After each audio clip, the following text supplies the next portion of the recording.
When the Lord changed Zion's circumstances for the better, it was like we had been dreaming. Our mouths were suddenly filled with laughter, our tongues were filled with joyful shouts. It was even said at that time among the nations, "The Lord has done great things for them." Yes, the Lord has done great things for us, and we are overjoyed. Lord, change our circumstances for the better, like dry streams in the desert waste.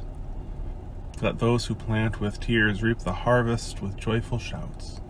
Let those who go out crying and carrying their seed come home with joyful shouts, carrying bales of grain. If you have had any moments of journeying in your life, and you have, part of living is that we are always journeying.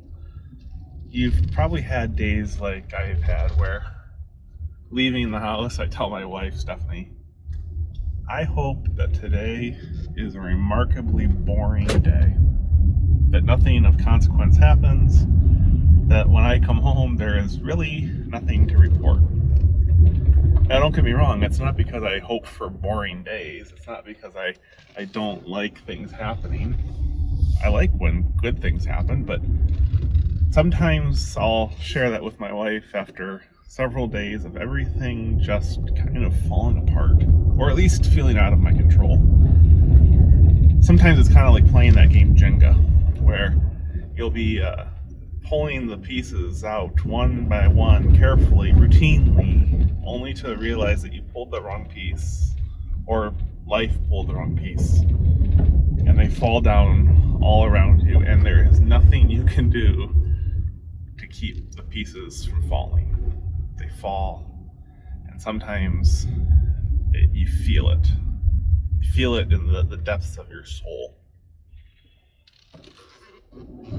There are days like that, aren't there?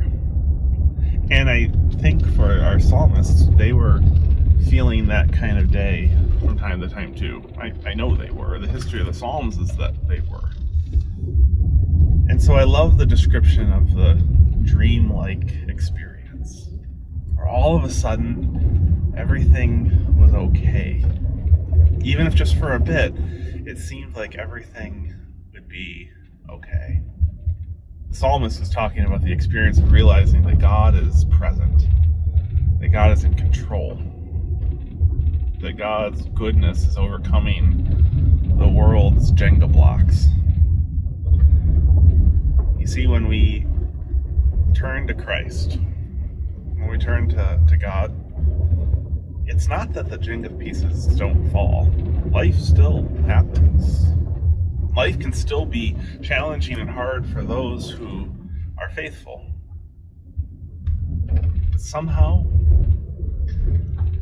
the Jenga blocks just don't have the same impact when they fall. My hope for you is that no one has ever told you that faithfulness equals an easy life. It doesn't, and it won't. But it does make the Jenga pieces not have quite the same impact.